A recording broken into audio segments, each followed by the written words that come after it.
Today we have the VTOMAN Jump 600X portable power station, and I have been super excited to test this somewhat cheaper version or budget-friendly version of a 300 watt hour, 600 watt AC inverter portable power station. And to get this test started, let's do a lightning fast unboxing.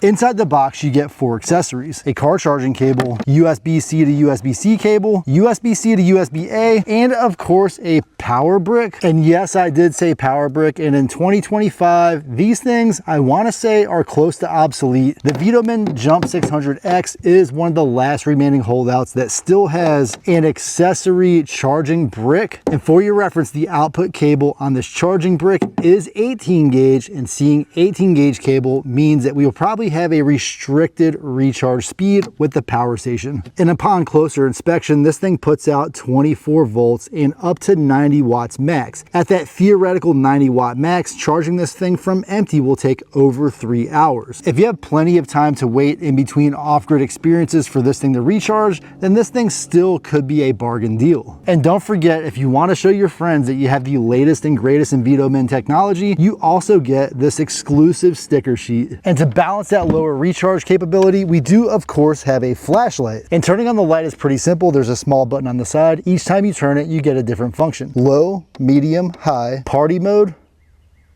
and of course SOS mode. To turn it off, you simply touch the button one more time. And one set of unique features on the Jump 600X are these 2 ports right here. This one is for an expansion port that can be used to expand this system to over 930 watt hours. And this one is a little more strange in my opinion. This is supposed to be a car jump start connector. However, I couldn't find anything in the literature describing the effects of this jump starter, and I don't know what cable exactly goes into that slot. So if you know, let us know in the comments, what is this car jumper cable attachment for? Moving over to the outputs, we have a standard car style 12 volt DC outlet along with 2 5521 barrel plugs. These are rated for 120 watts max, and this is a regulated voltage output. We have an 18 watt USB-A, 2 12 watt USB-As, and 1 60 watt USB-C. And the namesake feature of the Jump 600X are these 2 outlets right here. This is your 600 watt AC inverter that's rated to accept loads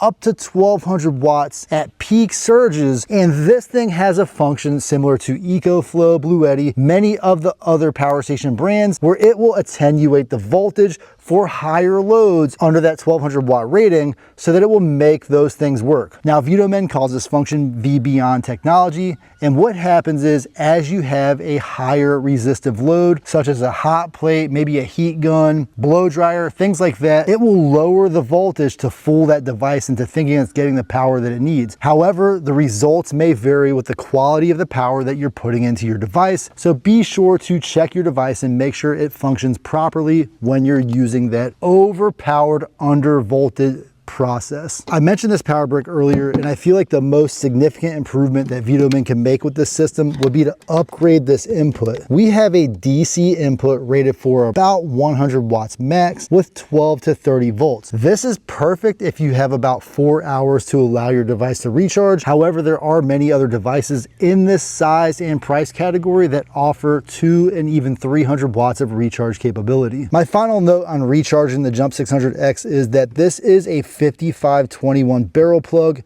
and even if it didn't come with all these accessory connections, you can find plenty of accessory connections on Amazon, such as this to MC4 and any other connection that you need. And if you are considering taking this to your campsite, don't fret, this thing weighs 14.8 pounds, which is just about the weight of a 3-month-old baby. However, my wife does think I'm a little optimistic, expecting a baby to weigh 15 pounds in 3 months. Before we get started with the testing, I do want to share some friendly tips from VTOMAN. Do not disassemble, repair, or modify the unit or the battery. Do not expose the product to fire or excessive temperatures. It will explode if the temperature is over 266 degrees Fahrenheit, and keep out of direct sunlight. Do Do not charge, use, or store the unit in a bathroom or in an area exposed to rain or moisture. Keep the unit away from children. Do not let children use the power supply unit. Well, folks, normally I run these tests at 0.2 C, which for this power station would be about 60 watts.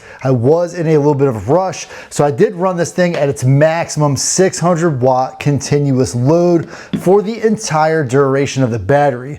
With that load, I got 235 watt hours in about 26 minutes. That comes out to about 78%, which is a little low, but with this really high load, I'm gonna give it a pass. I didn't want to rest with that previous battery capacity rundown test, although I was happy with the fact that it ran the 600 watts for the entire duration, so I ran the test again. This time it returned 260 watt hours, which is actually slightly higher than the industry standard. Recharging is where the VTOMAN really struggles. It took 3 hours and 30 minutes from empty and consumed about 356 watt hours, which that in itself is not too bad. That's about 115%.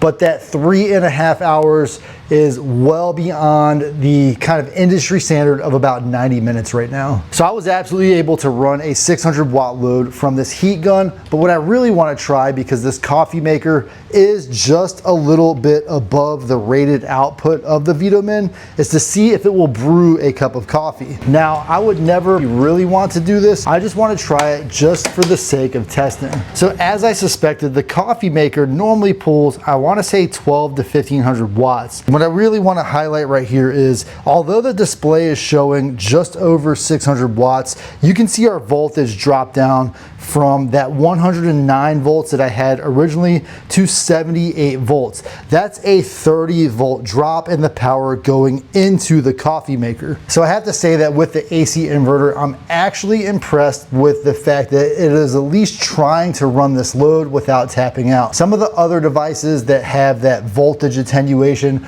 will tap out at a certain voltage. I'm sure that if I put a higher load on it, that eventually I will hit a limit. And luckily I can hear that the coffee maker is actually starting to get to that low boil. The main thing I wonder is, will the water that comes out be the right temperature? Getting that incorrect voltage could mess up the way the electronics are working. So now that the main heating element is shut off in the coffee maker, you can see that the voltage went back up to about 110. The real question is, let's see how this water feels.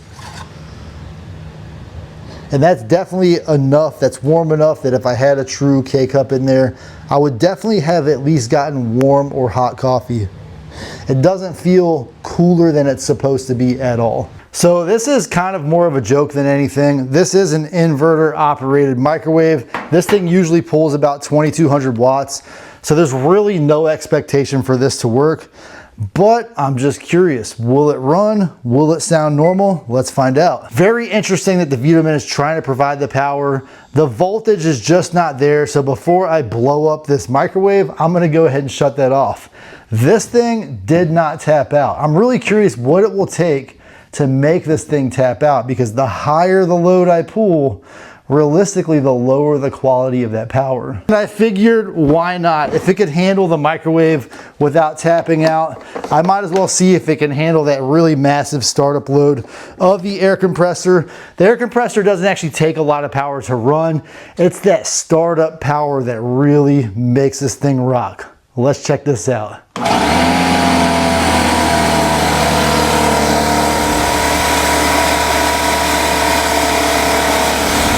This is like the little engine that could, no matter what I throw at it, it's just gonna keep chugging along. I really am curious, if you have one of these power stations, have you hooked something up that it wouldn't at least attempt to run? That kind of amazes me, because I know any of my hot plates, any of my cooking devices, it will at least power them. I may take a little longer to cook with those items, but that is where the VTOMAN Jump 600X really shines. Keep in mind that doesn't work for any precision electronics that require over 600 watts.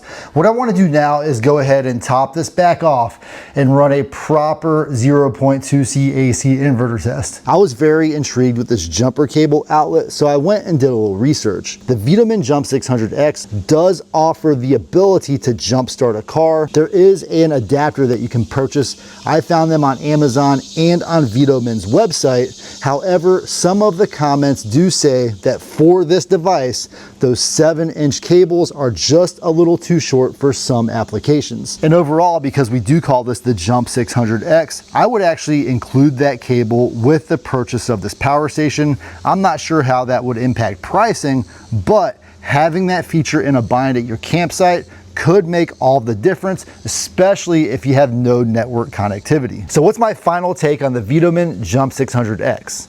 The big win here is that VB on technology. This thing handled everything I threw at it, including my microwave and my massive air compressor. One thing to remember when using that technology is that's only really compatible with high resistive loads. For example, the microwave struggled, although it never tapped out, and the air compressor ran perfectly. And the major downside is that painfully slow 3.5 hour recharge time. Some folks might complain that there are no Wi-Fi or Bluetooth connectivity features, but other folks would say that this helps you retain your privacy with not having to download apps to interact with the device. If you want to check it out for yourself, I've got a link in the description. Thanks for watching, and don't forget to do something below the video, and I'll catch you on my next adventure.